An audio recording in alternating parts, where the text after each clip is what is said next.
She's known for playing powerful women from Elizabeth I to Catherine the Great and the late Queen. But Helen Mirren's latest role, as Israel's Iron Lady Golda Meir, is perhaps her most challenging yet. Not least having to smoke heavily and wear a cumbersome fat suit.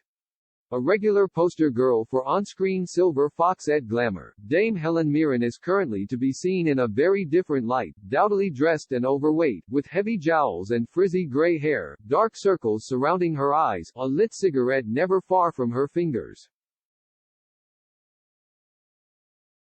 But then the character she is playing, former Israeli Prime Minister Golda Meir, has little time to ponder her under eye cream.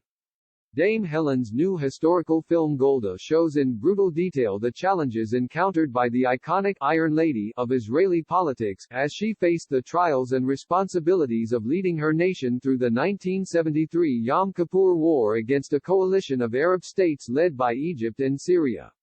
She was an incredible person to enter into and experience from within. Dame Helen says of Meir, speaking just before the premiere of the film at the Berlin Film Festival.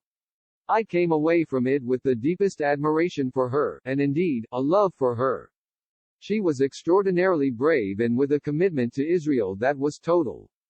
To me, that was her driving energy and force and spirit, the understanding that Israel must exist. That there must be somewhere for the Jewish people to be safe. In a weird way. It was a bit like playing Queen Elizabeth I of England, not because she had the regality or anything, but in the sense of her utter commitment to her country and to her nation." Over the last couple of decades, Dame Helen, 77, has made something of a speciality of portraying powerful women. In 2005, she played Queen Elizabeth I on the small screen in the TV series of that name. A year later she was her descendant Queen Elizabeth II on the big screen in the movie The Queen. A role she followed up on stage with the 2013 stage play The Audience. She's also played an assassin in Red 2010 and Red 2 2013, an army colonel in Eye in the Sky in 2015, and most recently, in 2019, embodied one of the most powerful women of all time, the legendary Catherine the Great of Russia in the TV series. But if you ask her whether the idea of power attracts her in real life, the answer has always been a most emphatic, no thanks. I would give it away. She once said, "I don't want power because it is the most incredibly dangerous thing you can have. And you'd have to be ruthless and I'm absolutely hopeless at ruthless, I can't do it. Maybe if there were a situation where a friend or relative had a problem and this person was in the way, I can imagine that I might be ruthless then because there would be someone I'd have to save. But on the whole, I'm hopeless. I wish I were better at it. I changed my agent once, and oh my God.